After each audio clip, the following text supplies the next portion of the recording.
My name is Dylan. I'm the panel chair, independent panel chair on Adopt Southwest's adoption panel. I was a foster carer for 8 years. I have moved children onto adoption, and I have also a sister who joined my family through adoption. I was also a senior manager in a residential family assessment unit a few years ago now. And so I have worked directly with birth parents, I've worked with children in care, and I have a direct experience of adoption. One thing I would like to say is that I would hope that if you were coming to my panel, when you first join the meeting, you will be introduced to everyone in the meeting, who they are, their role, and why they're on panel. What I would also anticipate is that you'll be met by a bunch of smiling people who are there to try and help you get through this process.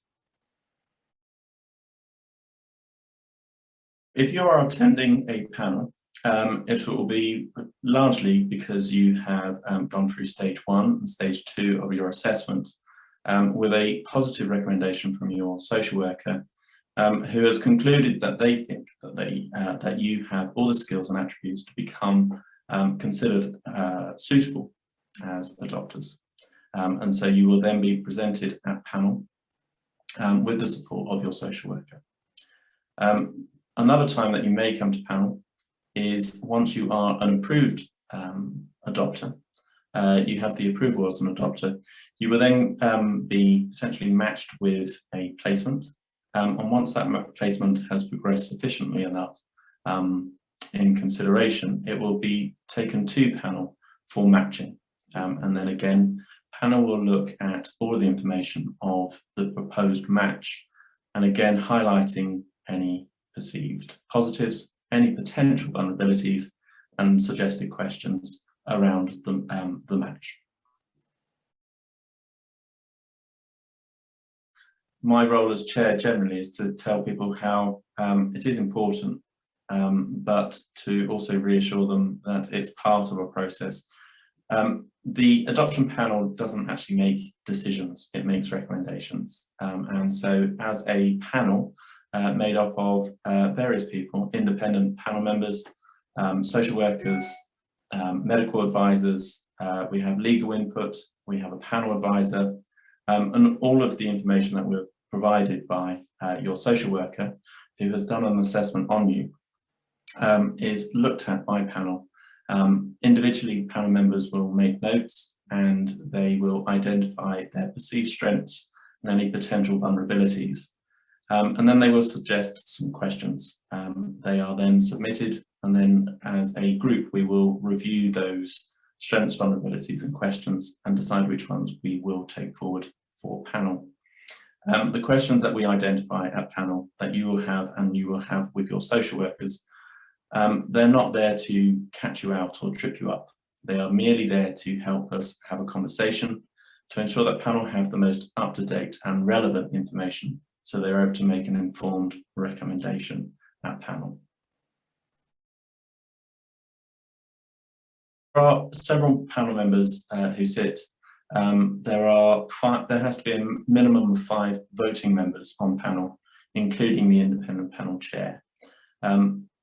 I, as a chair, have my own personal connection to adoption, but largely I see my role as a facilitator. We have a lot of people who have diverse experience and knowledge on panel, including the medical advisor, social workers, people who may have been adopted or who have adopted. And so my role as a chair is to ensure that they bring their experience and their knowledge to the scrutiny of the process and the assessments that are produced and presented at panel. The fact that you are booked onto panel by your social worker means that your social worker has concluded positively their recommendation that they believe with their professional insight that you are potentially suitable to be approved as an adopter.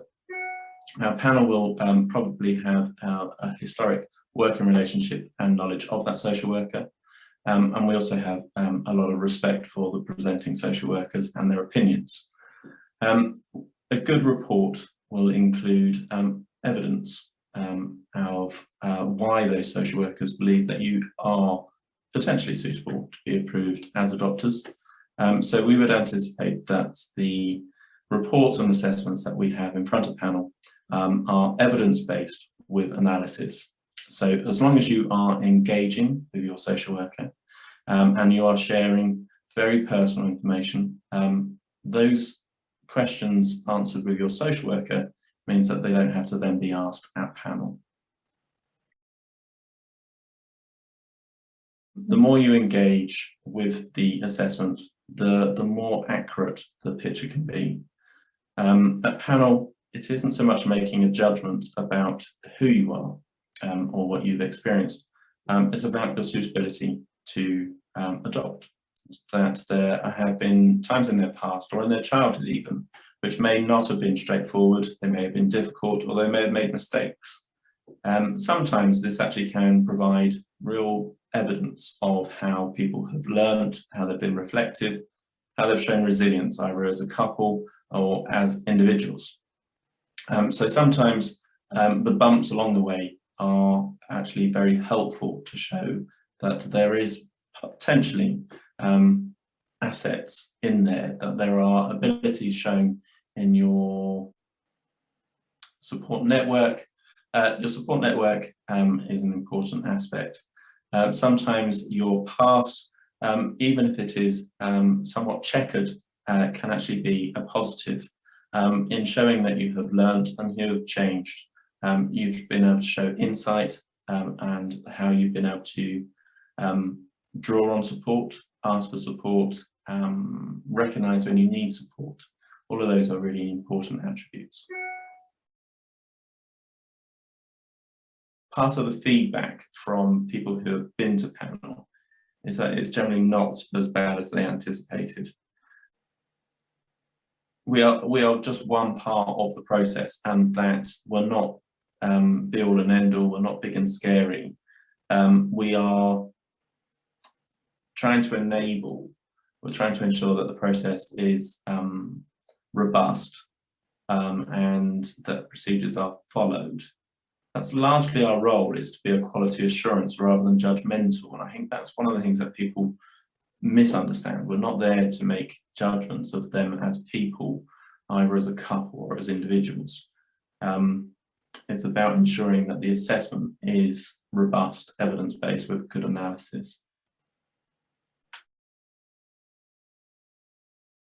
On the day of panel, after you've had your enabling questions and you've been supported by your social worker, at the end of the meeting, you will be put in a waiting room, or if we're still on virtual panels, you'll be put in a virtual waiting room.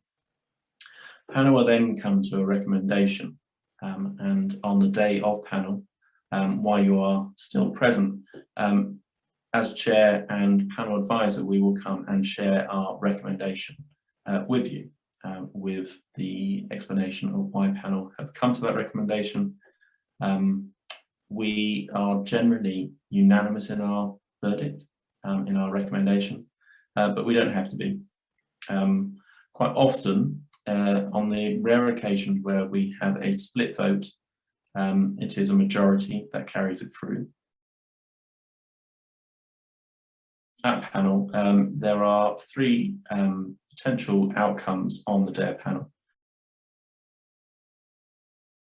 Panel can make a positive recommendation to support the application of suitability to become approved as adopters. One of the options that panel has is to make a deferral of making a recommendation. This doesn't happen very often at panel, but it is an option that we have. This isn't to say that we think that we have concerns necessarily, or that we think that you are not suitable. We actually are saying that we think that the application and the assessment can be improved with additional work undertaken. Third option that panel has is to not support the recommendation, to make a negative recommendation on your suitability to adopt. This is the least likely outcome at panel. It doesn't happen very often. If there are areas of clarification or further work to be undertaken, a deferral will be what is undertaken. If panel makes a negative recommendation, it is worth bearing in mind that it is a recommendation that panel makes. We do not make the decision. That is down to the agency decision maker. It is also worth bearing in mind that the conclusion of the assessing social worker had been positive. All of the minutes and information from the panel and the assessment will be taken in consideration by the agency decision maker when they make their final decision. After panel, the minutes that are recorded need to be agreed. Within a couple of days of panel, they will be signed off. The signed off minutes and all of the information that panel had for their consideration will be then passed to the agency decision maker. Within 2 weeks of panel, the agency decision maker will come to their conclusion with their decision, and that will be shared with you. It may be quicker than 2 weeks, but it has to be done within those 2 weeks. Following the agency decision maker making a positive decision about your suitability to be approved as adopters, you then have the opportunity of being potentially matched with a child or a placement. Once that placement has been progressed by the social workers and yourselves, it will then return to panel for panel's consideration about approving the match. One thing that panel are always aware of is that we are aware that you might be nervous, that you have engaged in this process. It's probably already been quite a long and sometimes an emotional process. Panel are very aware that we have a lot of information about you and you know very little about us.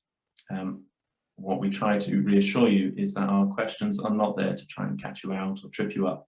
They're there to help us ensure that we have the most up-to-date relevant information. Panel are not there to make judgments about who you are and what you are. We are there to try and make sure that the process is followed and that the assessment is robust.